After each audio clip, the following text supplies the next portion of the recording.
The first, it's interesting. The first Florida State Miami game that I really noticed was in 1986. Now, Miami and I were just kind of dating at that point, but that was the game, and I think it was a week or two after the Oklahoma victory, which I absolutely watched every minute of that game. That's the infamous coin toss. But the 86 game is Florida State comes into Miami, and for about 2.5, 3 quarters, they had a great Miami team really off balance. And I remember one play, Bobby Bowden, he called up one of his Rooskies. They sent the kickoff over to one side, and the guy takes 2 steps, throws the ball all across the field to Dexter Carter, who took it about 90 yards. And I think Miami was actually losing that game late into the third, early fourth quarter, and then the Miami talent took over, a couple of big throws from Vinny Testaverde. And it's really then, from that point on, guys, from 87 to about 1994, it was the most impactful, most important rivalry in college sports, because basically the winner of that game had an inside track for the national title. So Miami was on really 2 interesting arcs in that era. They had the greatest national rivalry with Notre Dame, which was incredibly heated. In fact, there was downright hatred. Then Florida State and Miami was probably the best interstate rivalry in America at that point. And then both of them had national championship implications in that era. Yeah, you hear about Auburn and Alabama. That was not, at least in my lifetime, I was born in 85. That was not a national championship type deal until recently. And even then, it's not every single year. Maybe Ohio State, Michigan, probably a little closer as far as national prestige. But, Steve, Notre Dame's done as far as Miami's concerned. Yeah. Florida's done. The last one left on the list to get crossed out here. We'll just jump right into this game. I know we'll get into history naturally as we talk about it, but I thought of you because I was thinking of boxing analogies, and I know you have one on hand. They're going to come out and hit us early. We've not been down all year. We have not been on the road all year. I'm worried about that first flurry. Do you see it that way? I know over time we're the better team. That tends to equal out over time. But how do you see this one, just the flow of this game? Well, I had a sinking feeling, and I think I told everyone that would listen to me last week. I believe that UVA was an incredible trap game for Florida State. I actually like Virginia. They're a good team. They're one bad throw into the end zone of being undefeated and in the top 15. By the way, they play Louisville this Saturday. That's a game I'm keeping my eye on. That's going to have ACC implications. It was a Friday night prime time. They're celebrating the 30th anniversary of the first ACC loss that they handed Warwick Dunn and Danny Cannell that season. We're literally at the 1-inch line, and I knew that game was going to be tough. And I want to tell you this again. I hate playing rivalry games where the team comes in off a loss, because now you got an extra sense of not only just desperation, but real motivation. This is still a primetime game. And one factor I don't think people are talking enough about, guys, we are staying in the state of Florida till November 1st, right? This is still our first road game of the year. It's a little bit different. Your whole body clock has to change, the mechanisms and the way you get to the game, the preparation. I'm with you there, Danny. The first 5 to 10 minutes, Miami has to just stabilize that game. Don't get caught up. Trust your eyes. Play to the coaching, play to the scheme. Don't give anything big or explosive, and do your best by the end of the first quarter to at least be even or just continually play from ahead. Steve, before we get into Pete, I got to ask you, we know how this is going to end ultimately with the talent discrepancy and Nole fans leaving that stadium sad. Those Nole fans who are watching this show, maybe they're in the South Florida area and they need a liquor store to drown away their sorrows after they take their second loss of the year. Where should they go? Well, first of all, we want to let you know this fine sponsor that we have every week that makes this segment possible is Jensen Sunset Corners, our good friend. Shout out to the Cruises. And guys, on game days at Miami Hard Rock Stadium, before you head to the greatest stadium in college football, make sure your tailgate is loaded up and ready. Jensen's Sunset Corners has you covered with all the best wine and spirits. And if you come in rocking your gear on game days at Hard Rock Stadium, where the Miami Hurricanes play in front of the greatest fans in the world, 10% off non-sale items. So rep the U. Again, that's game days at Hard Rock Stadium for the Hurricanes. Wear your UM gear. Could be pro player, starter, Nike, Adidas. 10% off.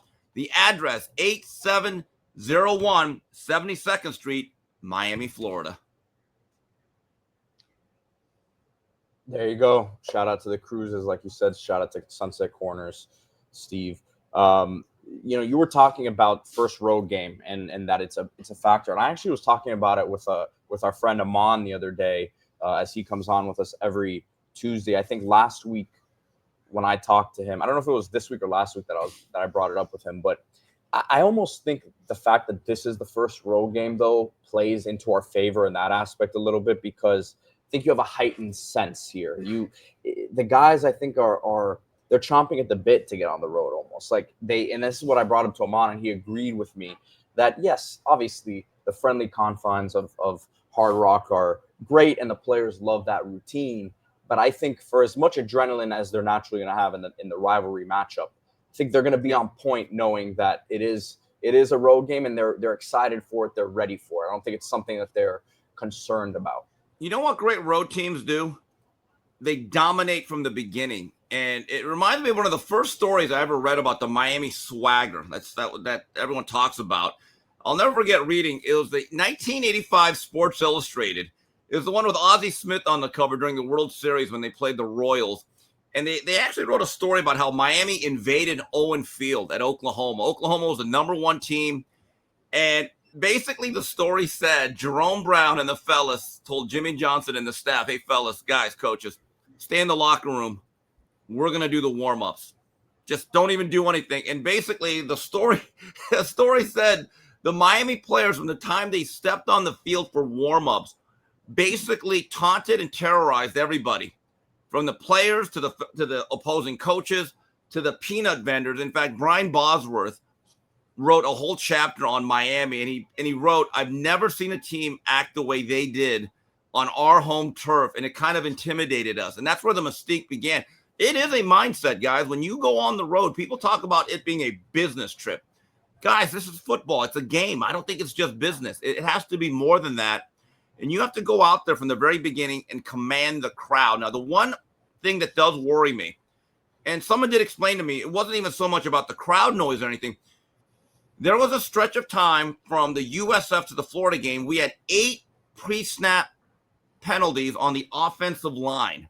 That is inexcusable. Now we're going into a road environment. We may have to go to a silent count. I don't know if that actually helps us, because someone told me that said, Steve, our issues on the O-line are really not ours. It's the referees will not call penalties on these simulated fake snap counts these teams are running. So maybe that becomes an advantage, but that's one thing that's going to be a little bit different along the offensive front. You got to clean that up. And I would think that with Coach Cristobal Mirabel, that was a point of emphasis the last, 13, 14 days. Steve, I saw Ruben Bain. He's been talking a lot. You saw the notepad, right? He was, when USF got smoked, he said Cinderella story over. He was laughing at FSU after they lost. Some people are saying that that's distracting. I heard some people kind of questioning it. You were around, I've seen this more going back. You're around more for like seeing Jerome Brown and kind of how he got down and some of those guys. Do you think Ruben Bain, that energy right at the tip of the spear, where your best player, one of your biggest, more physical players, has that kind of mentality as opposed to just being one of these 5-star kind of soft guys that we've had in the past potentially?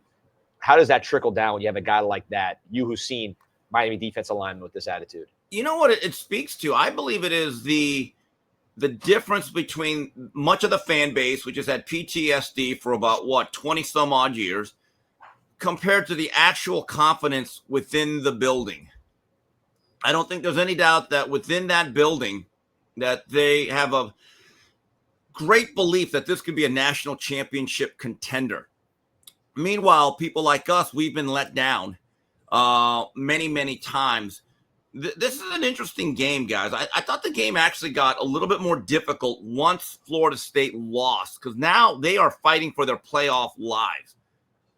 Hey, look, you could lose a game or two now and make the playoffs. I'm not so sure you could do that if you're Florida State coming off a 2-10 season in the ACC. Now, A lot of things are at play here. I want to make a comment, and I know Mario Cristobal has a mantra. We try to go 1-0 each week.